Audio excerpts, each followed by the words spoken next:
Hello people of the multiverse, this is Isaac here, and welcome back to Isaac Reviews 2023. So, the Marvel Cinematic Universe. While I don't think the previous phase was as bad as some people made it out to be, I can fully get behind a lot of the criticisms people had with it. Hell, I even made a 2-part video explaining my thoughts on all the Phase 4 projects, and while I did enjoy some of them, others weren't very good. But now we're on to Phase 5 with Ant-Man and the Wasp: Quantumania, the subject of today's review. Ant-Man himself is a very interesting character. His first movie was pretty enjoyable, where although I would have definitely preferred to see Edgar Wright's version of it since he's one of the best directors out there at the moment, what we got was still worthwhile. The cinematography and visual effects were excellent, the heist scenes were cool and helped make the film stand out among its other MCU contemporaries, and there was plenty of great humor to go around. As for the sequel, Ant-Man and the Wasp, it was fine. Like its predecessor, it had some funny moments and the visuals looked beautiful, especially inside the quantum realm, but other than that, it was just a forgettable experience with not a whole lot of substance outside of the stuff I just mentioned.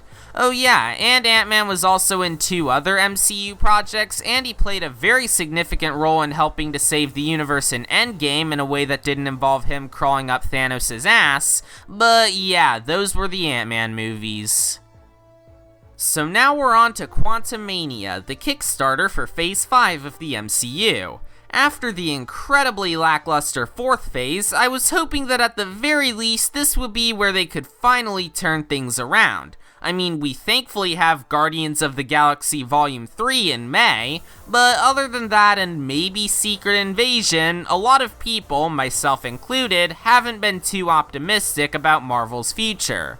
But who knows? I like to think of myself as an optimist, so maybe this could have been what finally turned Marvel around.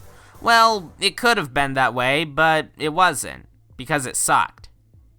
So it centers around Scott Lang, aka Ant-Man, soaking in all the fame and attention he's received from helping to save the universe in Endgame, as previously mentioned. However, one day his daughter Cassie, now a teenager, creates an invention that accidentally transports everyone to the quantum realm. And while Hank Pym's wife Janet reveals her history in the quantum realm, Scott soon meets Kang the Conqueror, who was originally introduced in the Loki Season 1 finale as He Who Remains. Anyways, Kang was imprisoned in the quantum realm a long time ago, but now he's trying to escape and wreak havoc on the multiverse once again. So Scott and the gang have to team up and stop him before his plans can go into motion. Right off the bat, I will say that Kang was definitely the strongest aspect of the movie. Jonathan Majors gives an excellent performance, and Kang himself is an extremely formidable opponent in both his powers and motives. And that's probably the only thing I'd say I really liked about Quantumania, outside of the great score and a handful of jokes that squeezed a chuckle out of me. Because while it's not the worst MCU project I've seen, especially compared to the likes of Captain Marvel, Eternals, and She-Hulk, it's definitely up there.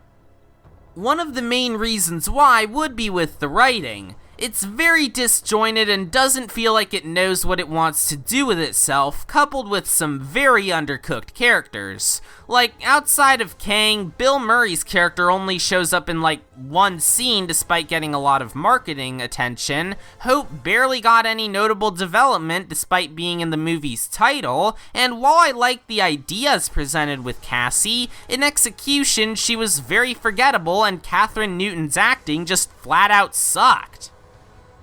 You wanna know what else flat out sucked? The visuals. Well, sort of. I will admit, there were some scenes where the CGI actually looked pretty, not to mention that the cinematography was really good. However, at the same time, the color palette mostly consisted of ugly shades of red, blue, and brown, and MODOK is just... Holy Jesus. What is that? What the f*** is that? Yeah, MODOK is the stuff of my nightmares. I've seen people on social media compare him to Mr. Electric from Shark Boy and Lava Girl, and you know what? They're right. This thing is terrifying and yet another example of how bad Marvel's more recent CGI has been due to how burned out their VFX artists are.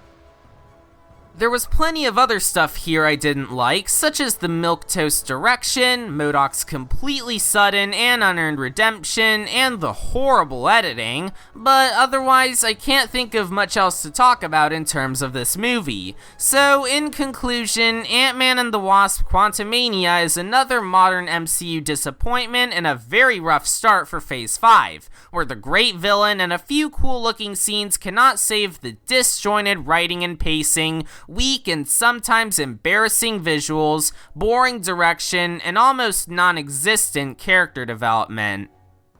If you're one of the many people who's only staying with the MCU for Guardians 3, you won't be missing much by skipping this movie. In fact, there's a much better Marvel-related project that came out this month that's much more worth your time than this with Moon Girl and Devil Dinosaur, so go watch that instead. 3 out of 10, I really can't, man. Thankfully, next time on Isaac Reviews 2023, I'll be reviewing Cocaine Bear.